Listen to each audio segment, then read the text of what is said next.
Et s'il existait un plan soigneusement élaboré pour faire taire la seule voix qui annonce encore les vérités prophétiques de notre époque? Un plan subtil, mais stratégique. Qui n'agit pas avec violence, mais avec influence. Qui ne détruit pas de l'extérieur, mais ronge de l'intérieur. Un plan qui ne se présente pas comme une persécution directe, mais comme des alliances, des modernisations et des concessions déguisées en progrès. Et si ce plan visait l'Église adventiste du 7e jour, précisément parce qu'elle défend encore des vérités oubliées, dénonce le pouvoir de Rome et soutient un message prophétique qui dérange le monde religieux? Dans cette vidéo, nous allons révéler cet objectif qui, bien qu'il ne soit inscrit dans aucun document officiel, semble se manifester clairement dans la pratique. Des objectifs qui, s'ils ne sont pas reconnus et combattus, peuvent compromettre l'identité, la mission et l'appel prophétique de l'Église. Ce contenu n'est pas une attaque. C'est un avertissement. Un appel au discernement et à la fidélité. Car lorsque la vérité dérange trop, ceux qui la proclament deviennent des cibles. Si vous appréciez la vérité et aimez le message prophétique que Dieu a confié à notre époque, aimez cette vidéo, abonnez-vous à la chaîne et partagez-la avec d'autres frères et sœurs. Ce que nous allons présenter ici peut ouvrir les yeux de beaucoup et renforcer la foi de ceux qui restent fermes dans la parole et le témoignage de Jésus. Contexte historique. Depuis les premières années du mouvement adventiste, Rome a été comprise non seulement comme une institution religieuse, mais aussi comme un système prophétique mentionné dans les Écritures. Le chapitre 7 de Daniel et l'Apocalypse 13 ont été étudiés avec sérieux, révélant le rôle de ce pouvoir dans les prophéties de la fin des temps. Tout au long de son histoire, l'Église adventiste du 7e jour a maintenu une position ferme et claire face à ces révélations. Non par haine ou intolérance, mais par fidélité à « Ainsi dit le Seigneur ». Il est important de préciser que cette vidéo n'accuse personne et ne promeut aucune hostilité religieuse. Ce qui est en jeu, ce sont des structures d'influence spirituelle qui, selon la prophétie biblique, jouent un rôle décisif dans les événements finaux. L'accent est mis ici sur le système, et non sur les individus. L'objectif est d'éveiller la vigilance et la fermeté, et non d'alimenter les préjugés ou les divisions humaines. Objectif 1. Affaiblir l'autorité prophétique d'Ellen White. L'une des stratégies les plus subtiles pour désarmer spirituellement l'Église adventiste consiste à minimiser le rôle prophétique d'Ellen White. Peu à peu, son œuvre est considérée comme un simple recueil de bons conseils ou de réflexions inspirantes, ignorant le fait fondamental qu'elle-même a déclaré avoir reçu des visions et des messages directement de Dieu, confirmés par la Bible.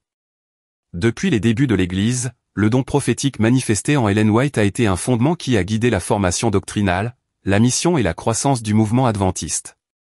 Bon nombre des grands enseignements et pratiques qui caractérisent l'Église sont nés de ces messages inspirés, confirmant ce que les Écritures révélaient déjà. Déprécier ou remettre en question cette autorité n'est pas seulement une attaque contre la personne d'Ellen White, mais un coup porté à la structure spirituelle de l'Église. Le déni ou la minimisation de l'esprit de prophétie ouvre la voie à des interprétations erronées des Écritures, à la perte de l'unité doctrinale et affaiblit la résistance aux tromperies modernes. La Bible elle-même avertit, dans Joël 2, 28-29, que Dieu répandrait son esprit et sa prophétie dans les derniers jours, afin que son peuple soit préparé. Lorsque la voix prophétique est réduite au silence, l'Église perd sa boussole dans un monde rempli de fausses doctrines et d'idéologies qui confondent et détournent beaucoup de gens. L'esprit de prophétie n'est pas un ornement du passé, ni une figure historique quelconque, c'est un instrument divin que Dieu utilise pour préparer son peuple au retour imminent du Christ. Ignorer cette autorité, même de manière subtile, c'est ouvrir la voie à la confusion spirituelle, rendant l'Église vulnérable et moins capable d'accomplir sa mission prophétique avec fermeté et clarté. Objectif 2. Promouvoir l'unité écuménique à tout prix. L'unité est une valeur chrétienne. Jésus lui-même a prié pour que tous soient un. Mais lorsque cette unité exige l'abandon des vérités distinctives révélées par Dieu, elle cesse d'être une union spirituelle et devient un accord dangereux. L'un des objectifs les plus préoccupants est précisément celui-ci, promouvoir un écuménisme qui adoucit les doctrines, évite les thèmes prophétiques et fait taire toute dénonciation susceptible de déranger le système religieux dominant. Dans la pratique, cela signifie renoncer à son identité prophétique pour être accepté par d'autres groupes. Cela signifie cesser de parler de Rome, du jugement investigatif, de la marque de la bête et du véritable sabbat, tout cela au nom d'une paix religieuse, qui ne vient pas de la fidélité, mais de l'omission. La prophétie nous montre que, dans les derniers jours, beaucoup s'uniront sous une apparence de foi commune, mais en désaccord avec les commandements de Dieu. La véritable unité ne peut exister que dans la vérité. Toute autre unité n'est qu'illusion. Objectif 3. Dévaloriser le sabbat en tant que signe.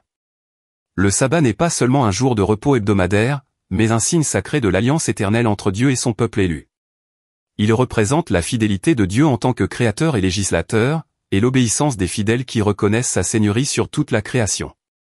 Pour l'Église adventiste du 7e jour, le sabbat est l'une des vérités fondamentales qui la distingue comme le reste fidèle, appelé à proclamer le message de la fin des temps. Cependant, il existe un effort croissant pour traiter le sabbat comme une simple tradition culturelle, quelque chose qui pourrait être assoupli ou même remplacé par un autre jour, en particulier le dimanche. Cette stratégie n'est pas seulement un changement de calendrier, elle représente une menace pour l'identité spirituelle que Dieu a confiée à l'Église. En affaiblissant la valeur du sabbat, on prépare le terrain pour une acceptation progressive de pratiques contraires à la parole de Dieu. Dévaloriser le sabbat revient en pratique à remettre en question la reconnaissance du vrai Dieu et de sa puissance souveraine. Le respect du sabbat est un témoignage vivant de l'œuvre de la création et de l'autorité divine sur l'histoire de l'humanité.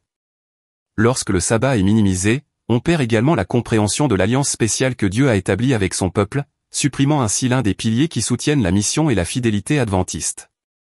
De plus, les prophéties bibliques indiquent que la question du sabbat sera centrale dans l'épreuve finale de la foi, étant un point crucial dans la résistance au système qui cherche à imposer la marque de la bête, Apocalypse 14h7. Par conséquent, toute tentative d'affaiblir cette vérité doit être considérée avec vigilance et discernement.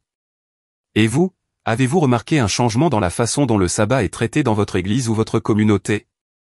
Partagez votre expérience dans les commentaires afin que nous puissions apprendre et nous fortifier les uns les autres. Objectif 4: affaiblir l'identité du reste.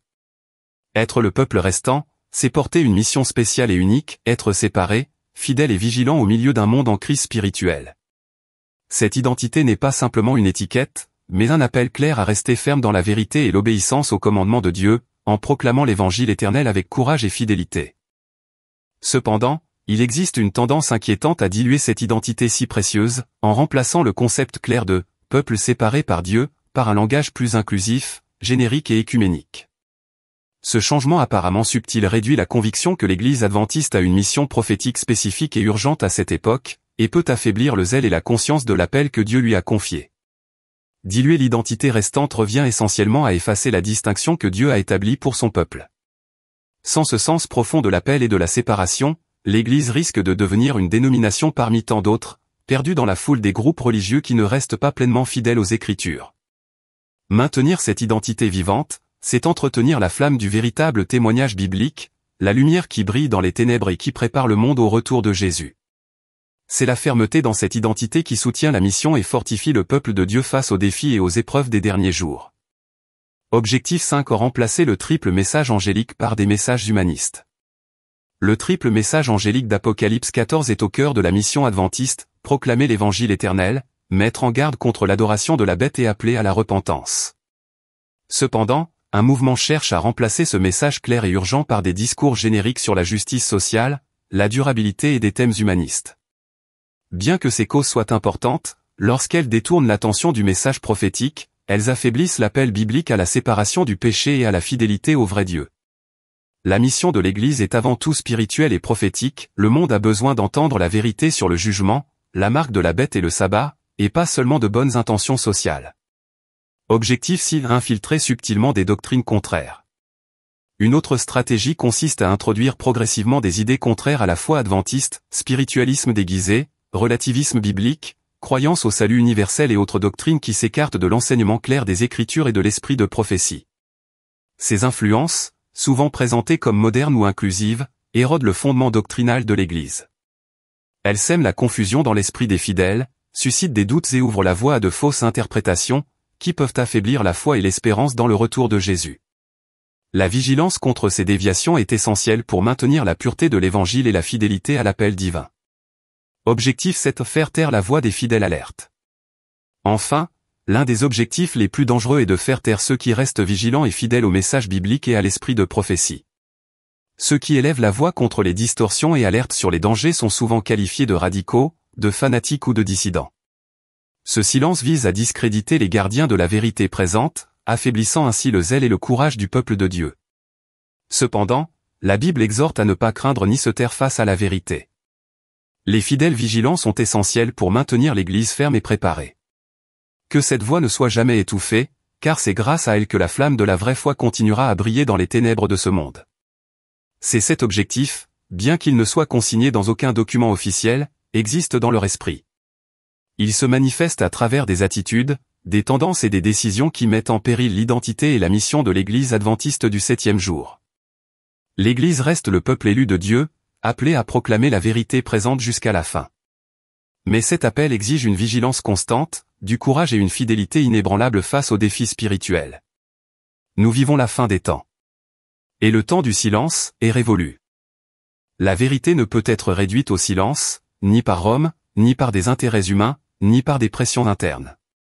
Que le Saint-Esprit éveille en chacun de nous le zèle, le courage et la fidélité nécessaires pour rester ferme jusqu'à la fin. Avez-vous déjà remarqué certains de ces objectifs à l'œuvre au sein de l'Église? Laissez votre commentaire avec respect et prière. Dialoguez avec amour et discernement pour renforcer notre foi. N'oubliez pas d'aimer, de partager cette vidéo avec d'autres frères et sœurs et d'activer la cloche pour recevoir les prochaines alertes. Il y a encore beaucoup à dire, et ensemble, nous pouvons rester fermes dans la vérité.